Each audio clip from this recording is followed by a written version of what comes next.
think it's important that we have black male role models in our communities. So oftentimes we see the negative things that are said about men of color or men who look like myself. And I felt that it would be important for me to use my gift as a singer, as a personality, to help our youth see a positive role model, to get a message from someone that looks like them so they can relate to it, and to hopefully bring about change in our community and give them hope and give them the desire to be their very best.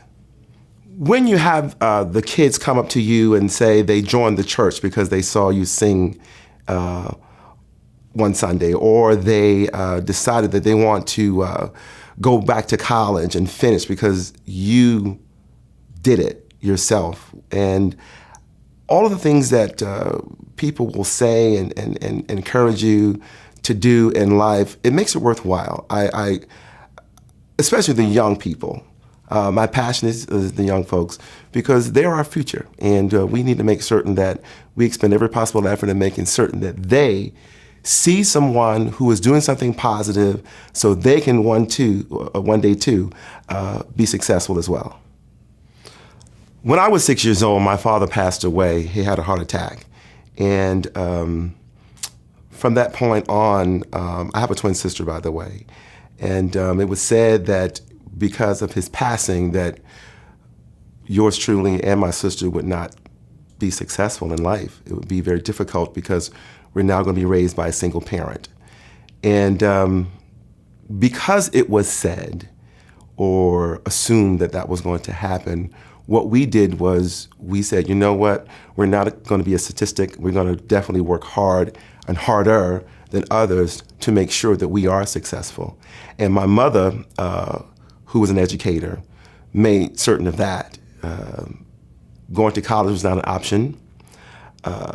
Finishing your schoolwork and being successful in grade school and high school was not an option. She put us in, for me, for example, football and baseball and tap dancing school and piano school. And she just wanted to make sure that we were not bored, that we didn't have, a whole bunch of time on our hands to do nothing, to keep us actively involved. She made sure we went to church. She made certain that we participated in community activities. And in that way, that helped shape and molded us to be the people who we are today as a result of her consistency in terms of saying, you know what, I'm worked too hard for you all to fail. We made it a point to finish school. I finished Howard University, went back and got a master's degree in HR management and HR development from Webster University, and then went into the corporate world with one of the big 5 companies, AT&T. And I've been there for about 20 years now. And I've won major awards for being a management professional. As an entertainer, I was a Star Search finalist on Ed McMahon's show, and had the opportunity to travel the world and to appear on local and national television, and to just to do commercials and live performances and rub shows with a lot of celebrities.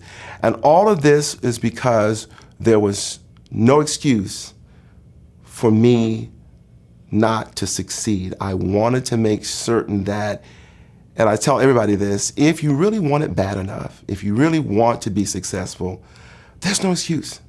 You have to forge ahead despite the obstacles, no matter what people say, and people will say things to discourage you. People will look at you and tell you that you will not be successful. I had that to happen when I was a small child. Look at his hands. He's not going to be anything when he grows up. And in retrospect, it's kind of funny now, but you have to believe in yourself.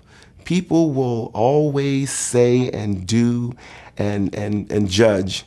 But at the end of the day, as long as you know who you are and you're confident in what your abilities are, you will succeed. Stay focused and you will go far.